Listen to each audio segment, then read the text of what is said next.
नमस्कार दोस्तों, स्वागत है आपका हमारे चैनल आचार्य जागेंद्र मिश्रा में। दोस्तों, इस वीडियो में मैं आपको महाशिवरात्रि व्रत की कथा का वर्णन करूंगा, जो इस प्रकार है।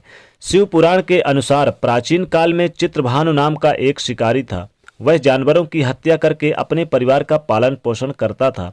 वह एक साहूकार का कर्जदार भी था, लेकिन उसका ऋण समय पर न चुका सका। इससे क्रोधित साहूकार ने चित्रभान को पकड़कर कैद कर लिया। संयोग से उस दिन महाशिवरात्रि का दिन भी था। मुश्किल में फंसे शिकारी ने भगवान शिव का स्मरण करते करते सारा दिन गुजार दिया। कहते हैं कि अगले दिन चतुर्दशी की पास में हो रही भगवान की कथा भी सुनी। तभी शाम तक साहूकार आया और उसने अगले दिन तक कर्ज चुकाने की बात कर मुक्त कर दिया।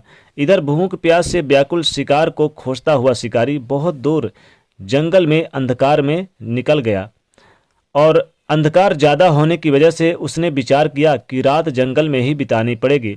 वह एक तालाब के किनारे बेल पत्र यानी बेल वृक्ष के किनारे पर बेल में चढ़कर और रात बिताने का इंतजार किया। और वहीं बेल पत्र यानी बेल वृक्ष के किनारे पर एक जलाशय था। बेल वृक्ष के नीचे शिवलिंग भी थे, जिस पर शिकारी के द्वारा तोड़े हुए बेलपत्र गिर रहे थे। शिकारी को इस बात की खबर भी नहीं थी। पड़ाव बनाते समय उसने जो टहनियाँ तोड़ी वो संयोग से शिवलिंग पर गिरती चली गई। इस प्रकार दिन भर भूख प्यास से शिकारी का व्रत भी हो गया और शिवलिंग पर बेलपत्र भी चढ़ गया। रात बीतते ही एक गर्भिणी हिरणी तालाब पर पानी पीने के लिए पहुंची। तभी शिकारी ने धनुष पर तीर चढ़ाकर उसका शिकार करना चाहा। तभी हिरणी बोली कि मैं गर्भवती हूँ, शीघ्र ही प्रसव करूंगी। एक साथ दो जीवों की हत्या करना ठीक नहीं है। बच्चे को जन्म देकर शीघ्र ही तुम्हारे समक्ष प्रस्तुत हो जाऊंगी, तब मुझे आप अपना शिकार बना लेना। शिकारी ने प्रत्यंचा ढीली कर दी और हिरणी जंगल की झाड़ियों में छुप गई। प्रत्यंचा चढ़ाने तथा ढीली करने के वक्त बेलपत्र अनायास ही टूटकर शिवलिंग पे गिर गए। इस प्रकार उसकी अनजाने में ही प्रथम पहर का पूजा भी संपन्न कर दिया। कुछ समय के बाद ही हिरणी वहां से गुजरी की यानी कि शिकारी की प्रसन्नता का ठिकाना ना रहा। समीप आने पर उसने धनुष पर बाण चढ़ाया। तब उसे देख हिरणी ने निवेदन किया कि हे शिकारी, मैं पहले ऋतु से निवृत्त हुई हूँ, कामातुर हिरणी हूँ, अपने प्रिय की खोज में भटक रही हूँ।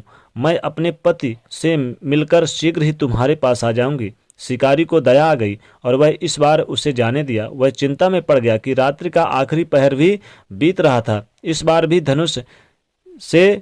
धनुष से लगकर कुछ बेलपत्र शिवलिंग पर जा गिरे और दूसरी पहर का पूजा भी संपन्न हो गया। वहीं कुछ देर बाद हिरणी फिर से वापस आई तो शिकारी फिर उसे अपना शिकार बनाना चाहा, लेकिन हिरणी ने कहा, मैं अपने बच्चे को उसके पिता के पास छोड़ दूं, इसके बाद मुझे शिकार बना लेना। लेकिन इस बार शिकारी मानने को तैयार न हुआ।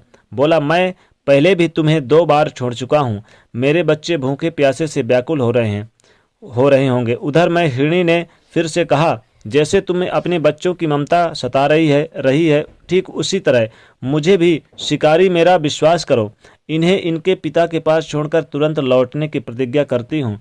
इस प्रकार से प्रातः हो गई। उपवास, रात जागरण तथा शिवलिंग पर बेलपत्र चढ़ने से अनजाने में ही महाशिवरात्रि का पूजा पूर्ण हो गया। पर वो अनजाने में किए गए पूजन का फल उसे तत्काल ही मिला। शिकारी का हिंसक हृदय निर्मल हो गया, उसमें भगवत भक्ति का वास हो गया।